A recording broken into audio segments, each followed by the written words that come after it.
थी। बाहर आने के बाद एंजल कुछ लोगों को देखती है जो कि लड़कियों को बुरी तरह से टॉर्चर कर रहे होते हैं। साथ ही उसे वहाँ कुछ लोग ड्रिंकिंग और स्मोकिंग करते हुए दिखाई देते हैं। इसके बाद हम कुछ दिन पहले का सीन देखते हैं जहाँ हम एंजल की फैमिली को देखते हैं जो कि 4 लोगों की होती है, जिसमें उसके डैड उन्हें हमेशा के लिए छोड़कर चले गए थे क्योंकि उनका एंजल की मॉम से हमेशा झगड़ा होता था। फिर कुछ दिन बाद उस सिटी के अंदर अटैक हो जाता है जिसमें मिलिट्री पूरे शहर को तबाह करने लगती है। इसमें सभी मिलिट्री वाले लोगों को बाहर निकाल कर उन्हें मार रहे थे। इसके बाद वो उस सिटी की यंग लड़कियों को एक गैंगस्टर के हाथ सौंप देते हैं, जिसके बाद वो गैंगस्टर उन लड़कियों के साथ रेप कराया करते थे। इन सब चीजों का शिकार एंजल की फैमिली भी हो जाती है, जिसमें उसके आंखों के सामने ही उसकी मॉम और सिस्टर को मार दिया गया था। दरअसल इस गैंगस्टर का मेन आदमी विक्टर था जो उन सभी लड़कियों का आर्मी वालों से रेप कराया करता था, जिससे उसे काफी ज्यादा पैसा मिला करता है। अब उन सभी लड़कियों को विक्टर के पास लाया जाता है जहाँ विक्टर उन सभी से कहता है कि तुम लोग अपनी पिछली लाइफ और बाहर की दुनिया के बारे में भूल जाओ, क्योंकि आज के बाद वो सब कभी बाहर नहीं जा पाएंगी और अगर किसी ने भी यहाँ से भागने की कोशिश की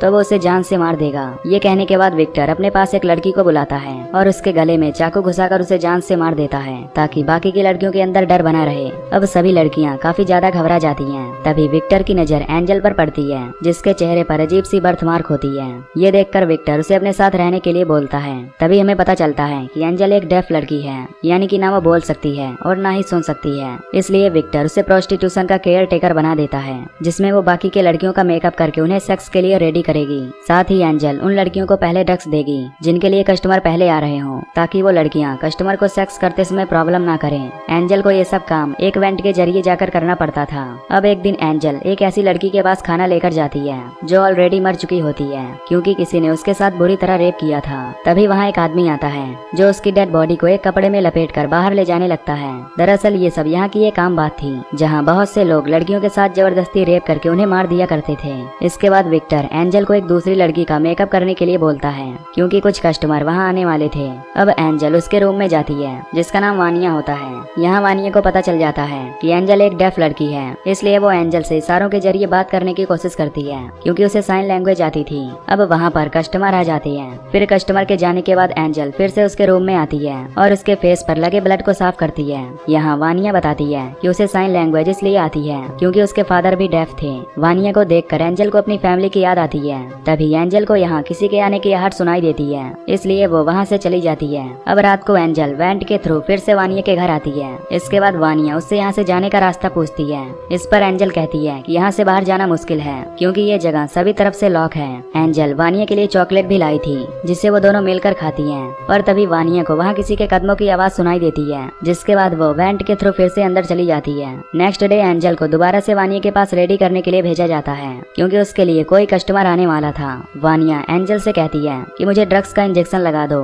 ताकि कुछ सुकून मिल जाए। अब एंजल वानिया को रेडी कर देती है और दोबारा से वेंट के अंदर चली जाती है। तभी वानिया के पास एक कस्टमर आता है जो उसे बुरी तरह से टॉर्चर कर रहा होता है। ये सब एंजल वेंट के थ्रू देख रही थी। फिर एंजल उसके रूम में जाती है। तभी वहाँ विक्टर भी आ जाता है। यहाँ इन्हें पता चलता है कि उस आदमी ने वानिया के साथ बहुत जबरदस्ती की थी जिसकी वजह से उसका पेल्विस टूट गया था। फिर वो सब वहाँ डॉक्टर को बुलाते हैं। अब डॉक्टर वानिया का चेकअप करने के बाद विक्टर को काफी भला बुरा कहता है क्योंकि उसकी वजह से ही वानिया की ये हालत हुई है। ये सुनकर विक्टर डॉक्टर को पैसे देकर यहाँ से भगा देता है। इसके बाद विक्टर एंजल को अपने पास बुलाकर एक मास्टर की देता है और कहता है कि अब से तुम यहाँ के सभी डोर ओपन करके जा सकती हो, पर मुझे पता है कि तुम यहाँ से नहीं जाओगी क्योंकि तुम मुझसे बहुत ज्यादा प्यार करती हो। अगले दिन एंजल वानिया को ड्रग्स देने के लिए उसके पास जाती है जहाँ वो देखती है कि वानिया की हालत और भी ज्यादा खराब होती है। तभी यहाँ विक्टर का आदमी अलेक्जेंडर आ जाता है जो एंजल को जल्दी ड्रग्स देने के लिए बोलता है, पर एंजल उसे ड्रग्स नहीं देना चाहती थी, इसलिए वो ड्रग्स से भरा इंजेक्शन अपने पास ही रख लेती है और वहाँ से चली जाती है।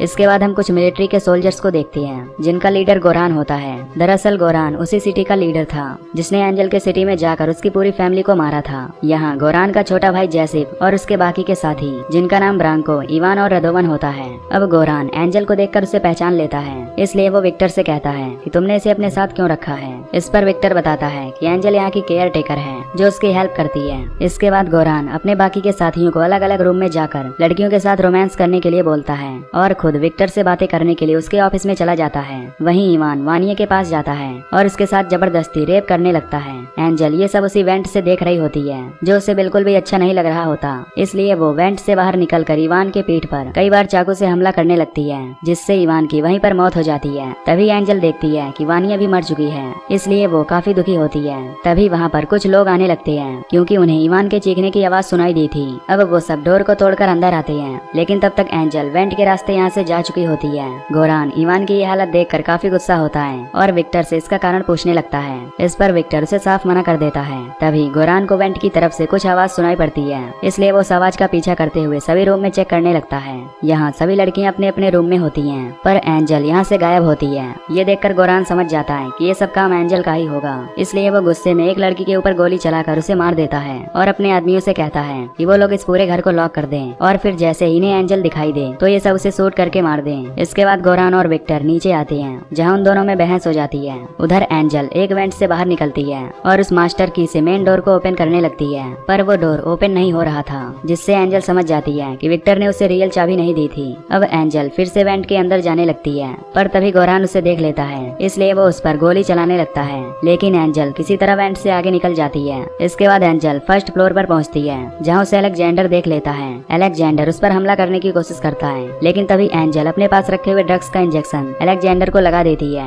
इन दोनों की आवाज सुनकर यहाँ बाकी के लोग आ जाते हैं, इसलिए एंजल फिर से वेंट के अंदर घुस जाती है, पर तभी गोरान उसका पैर पकड़ लेता है। फिर एंजल अपने दूसरे पैर से उसके ऊपर हमला करके अंदर चली जाती है। इसके बाद गोरान अपने एक आदमी को गन देकर वेंट के अंदर घुसने के लिए बोलता है, क्योंकि वो उन सबसे पतला था, लेकिन एंजल उसके ऊपर एक ईंट से वार करके उसे भी मार देती है। ये सब देखकर गोरान अपने बाकी के साथियों के साथ कुछ राइफल और आंसू गैस बाहर निकालता है और अलग अलग कमरे में जाकर उनके वेंट में आंसू गैस डाल देता है, जिससे पूरे घर में धुआं हो जाता है। तभी विक्टर रदोवन को गोली से शूट करके मार देता है, क्योंकि उन लोगों ने उसके 2 लड़कियों को मार दिया था। अब गोरान और जैसे बचे होते हैं। तभी गोली की आवाज सुनकर गोरान वहाँ आता है, लेकिन विक्टर उसे बताता है कि रदोवन को एंजल ने मारा है। अब गोरान की नजर एक विंडो पर पड़ती है, जहाँ से एंजल बाहर निकल रही होती है। ये देखकर गोरान उसके ऊपर फायरिंग करने लगता है, लेकिन एंजल किसी तरह जंगल की तरफ भाग जाती है। इसके बाद गोरान अपने भाई और विक्टर के साथ उसका पीछा करने के लिए जंगल की तरफ जाता है। फिर वो सभी को जंगल में अलग अलग डायरेक्शन में जाने के लिए बोलता है। वहीं एंजल भागते हुए एक जगह पर गिर जाती है, जहाँ उसे मरी हुई लड़कियों की बहुत सी सड़ी हुई डेड बॉडीज मिलती हैं, क्योंकि विक्टर सभी लड़कियों की डेड बॉडीज को यहीं पर फेंक दिया करता था। तभी वहाँ विक्टर आ जाता है, जिसे एंजल चाकू दिखाकर उसे दूर रहने के लिए बोलती है, पर विक्टर उसे प्यार से समझाता है कि वो उसे अपना चाकू दे दे, क्योंकि वो उसे कुछ भी नुकसान पहुँचाने नहीं आया है। ये सुनकर एंजल उसकी बातों में आकर उसे अपना चाकू दे देती है। फिर विक्टर उसे एक तमाचा मारता है, जिससे एंजल नीचे गिर जाती है। तभी यहाँ गोरान और जैसी आते हैं, जिसे देखकर विक्टर एंजल पर गन पॉइंट करके गोरान से कहता है कि वो सब अपना चाकू नीचे फेंक दें, जिसके बदले में वो उन्हें अपने बिजनेस का 50% मार्जिन देगा। पर तभी एंजल विक्टर के पैर से चाकू निकालकर उस पर हमला कर देती है, जिसके कारण विक्टर काफी घायल हो जाता है और उसके हाथ से गलती से गोली चलकर जैसी को लग जाती है, जिससे उसकी वहीं पर मौत हो जाती है। अपने भाई को मरा हुआ देखकर गोरान को काफी गुस्सा आता है और वो विक्टर पर कई बार गोली से फायरिंग करके उसे मार देता है। अब एंजल वहाँ से भागते हुए एक घर तक पहुँच जाती है, जहाँ पर एक लेडी डोर को ओपन करती है। तभी एंजल बेहोश हो जाती है। इसके बाद हम देखते हैं कि वो लेडी एंजल के सभी घाव को साफ करके उस पर मलहम लगा देती है। फिर जब एंजल को होश आता है तो वो एक रूम में एक फोटो देखती है, जो इवान और उसकी वाइफ का होता है। ये देखकर एंजल समझ जाती है कि ये घर उसका ही है। उधर इवान की वाइफ को गोरान का कॉल आता है, जो उसे सब कुछ सच बता देता है। ये सुनकर वो लेडी एंजल पर चाकू से हमला करने के लिए आती है, पर तभी एंजल उसके सिर पर बार बार हमला करके उसे मार देती है। अब गोरान भी वहाँ पहुँचता है, लेकिन तब तक एंजल वहाँ से निकल चुकी होती है। इसके बाद एंजल एक फैक्ट्री में पहुँचती है, जहाँ कुछ देर बाद गोरान भी पहुँच जाता है। गोरान वहाँ के सभी वर्कर्स को फैक्ट्री खाली करने के लिए बोलता है। तभी एंजल एक पाइप के अंदर घुस जाती है, जिसका पीछा करते हुए गोरान भी उसके पीछे जाने लगता है, लेकिन वो पाइप काफी ज्यादा पतला होता है, जिसकी वजह से गोरान बीचों बीच पाइप में फंस जाता है। गोरान को फंसा हुआ देखकर एंजल उसके पास आती है। गोरान उससे हेल्प के लिए रिक्वेस्ट करता है, पर एंजल उसे एक स्माइल देते हुए एक कपड़ा उसके मुंह में घुसा देती है, ताकि उसकी आवाज किसी को भी सुनाई ना दे। इसके बाद एंजल अपने ब्लड से गोरान का मेकअप करने लगती है, ठीक वैसे ही जैसे वो लड़कियों का करती थी। खैर अब एंजल उस पाइप से बाहर निकल जाती है और वो भागते हुए एक ओल्ड लेडी से टकरा जाती है। वो लेडी एंजल की ये हालत देखकर उसे अपने घर ले जाती है। यहाँ हम उसके हस्बैंड को देखते हैं, जो कोई और नहीं बल्कि वही डॉक्टर होता है, जिसे विक्टर ने वानिया का इलाज करने के लिए बुलाया था। यानी कि एंजल अब पूरी तरह से सेफ है, क्योंकि वो डॉक्टर एक अच्छा इंसान होता है। अब डॉक्टर एंजल को देख